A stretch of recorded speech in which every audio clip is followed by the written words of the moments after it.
ಬೆಳಗಾವಿ ತಾಲೂಕಿನ ಹೊಸೂರು ಗ್ರಾಮದಲ್ಲಿ ಬಿರುಗಾಳಿ ಸಹಿತ ಆನೆಕಲ್ಲು ಮಳೆಗೆ ದುರ್ಘಟನೆ ಸಂಭವಿಸಿದ್ದು ಮಹಿಳೆಯೊಬ್ಬರು ಮೃತಪಟ್ಟಿದ್ದಾರೆ. ಒಂಟ್ಮೂರಿ ಗ್ರಾಮದ ಪರ್ವೀನ್ ಬೇಪಾರಿ ವಯಸ್ಸು 34 ಮೃತಪಟ್ಟ ದುರ್ದೈವಿ. ಅವರ ಪತಿ ಶರೀಫ್ ಬೇಪಾರಿ ಗಾಯಗೊಂಡು ಬದುಕುಳಿದಿದ್ದು ಅವರನ್ನು ಬೆಳಗಾವಿ ಬಿಮ್ಸ್ ಆಸ್ಪತ್ರೆಗೆ ದಾಖಲಿಸಿ ಚಿಕಿತ್ಸೆ ನೀಡಲಾಗುತ್ತಿದೆ. ಕೋಳಿಗಳ ಮಾರಾಟ ಮಾಡಲು ಬೈಕ್ನಲ್ಲಿ ತೆರಳುತ್ತಿದ್ದ ದಂಪತಿ ಮಳೆ ತೀವ್ರಗೊಂಡ ಹಿನ್ನೆಲೆಯಲ್ಲಿ ಹೊಸೂರು ಗ್ರಾಮದ ಪಾಳು ಮನೆಯ ಕೆಳಗೆ ಆಶ್ರಯ ಪಡೆದಿದ್ದರು.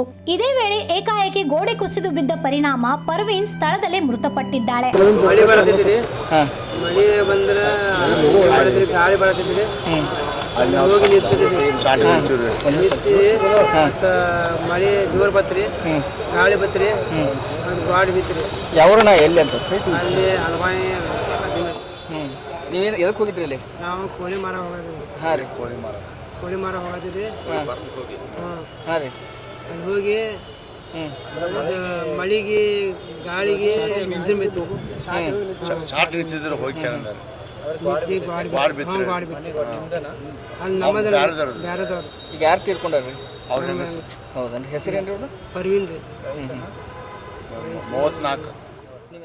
ಗಾಯಗೊಂಡ ಶರೀಫ್ ಅವರನ್ನು ಸ್ಥಳೀಯರು ತಕ್ಷಣ ಆಸ್ಪತ್ರೆಗೆ ದಾಖಲಿಸಿದರು. ಘಟನೆಯಿಂದ ಕುಟುಂಬಸ್ಥರಲ್ಲಿ ಆಕ್ರಂದ ಮುಗಿಲು ಮುಟ್ಟಿದೆ. ಮೃತರ ಕುಟುಂಬಕ್ಕೆ ಸೂಕ್ತ ಪರಿಹಾರ ನೀಡುವಂತೆ ಸಂಬಂಧಿಕರು ಆಗ್ರಹಿಸಿದ್ದಾರೆ. ಇವ್ರು ದುಡುತ್ತಿನಾರ ಸರ್, ದುಡುತ್ತಿನಾರ್ರಿ. ಅವ್ರು ಕೋಳಿ ತಗೋತಿರ್ರಿ ಬೇರೆ ಕಡೆದವ್ರು. ಇಲ್ಲಿ ಯಾರು ಗಾಡಿ ತೊಗೊಂಬರ್ತಾರ ಕೋಳಿ ಪಳಿ ತಗೋತಾರ್ರಿ. ಕೋಳಿ ಪಳಿ ತೊಗೊಂಡ್ಕಂದ ಓದ್ಕಂದ ಹಳ್ಳಿಯಾಗ್ರಿ ತೊಗೊಂಡು ಹೋಗಿ ಅಲ್ಲಿ ಅಂಗಡಿ ಮಾಡ್ಕೊಂಡ ಮಾಡ್ತಿರ್ರಿ ಅವ್ರು. ಈಗ ಹೋಗುವಾಗ್ರಿ ಮಳೆ ಬರೋಣ ಒಂದು ಛತ್ ಕತ್ತಲ್ಲಿ ನಿಂತಿರೋರು. ನಿಲ್ಲಾಣ ಏನಾಯ್ತು ಸರ, ಅದು ಛತ್ತಿಗೆ ನಿಂತ ಬಳಿಕ ಗಾಳಿ ಮಳೆ ಕೂಡಿ ಬತ್ತೆ ಎಲ್ಲ ಕೂಡಿ ಬರೋಣ ಅದು ಏನಾದ್ರಿ ಗಾಡಿನ ಕಿತ್ತ ಅದು ಮೈ ಮ್ಯಾಗ ಬಿತ್ತಿರೋದು ಹೆಂಗಸ ಮ್ಯಾಗ, ಅವು ನಮ್ಮ ಸಸಿ ಮ್ಯಾಗ ಮೈ ಬಿತ್ತು. ಹುಡುಗಿ ತಳಗೆ ಬೀಳೋಣ ರೀ, ಅಲ್ಲೇ ತೊಗೊಂಬಂದು ಆವಿಷ್ಕಾರ ರೀ ಹಾದ್ಯಾಗ ಬರೋಣ ಮನಿ ಬ್ಯಾರದವ್ರು ಸರ್.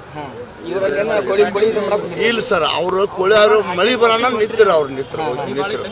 ಅಮ್ಮ ಮಳೆ ಭಾಳ ಐತಿ, ಮಳೆನೂ ಭಾಳ್ರಿ ಮತ್ತು ಗಾಳಿ ಭಾಳ್ರಿ. ಇಲ್ರಿ, ಯಾವ ಜನ ಹಾಕಿರ ಅವ ಗಂಡ ಹೆಂಡತಿ ಇಬ್ಬರು ಇದ್ರು ಸರ್. ಯಾರು ಹಾಕಿಲ್ಲ ಸರ್.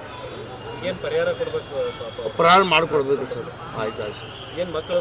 ಮಕ್ಕಳು ಅದಾರ ಸರ್, ಇಬ್ಬರು ಗಂಡ್ರ ಮಕ್ಕಳು ಅದಾರ್ರಿ, ಒಬ್ಬ ಹೆಣ್ಮಕ್ಳು ಅದಾರ ಸರ್. ನನ್ನ ಹೆಸರು ಗೌಸರಿ. ಈ ಘಟನೆ ಕಾಕ್ತಿ ಪೊಲೀಸ್ ಠಾಣಾ ವ್ಯಾಪ್ತಿಯಲ್ಲಿ ನಡೆದಿದ್ದು ಪ್ರಕರಣ ದಾಖಲಿಸಿಕೊಂಡು ಪೊಲೀಸರು ಮುಂದಿನ ತನಿಖೆ ನಡೆಸಿದ್ದಾರೆ. ಇಂಥ ಇನ್ನೂ ಅಪ್ಡೇಟ್ಗಳಿಗಾಗಿ ಫಾಲೋ ಮಾಡಿ ವಾಯ್ಸ್ ಆಫ್ ವೇಣುಗ್ರಾಮ್ಗೆ.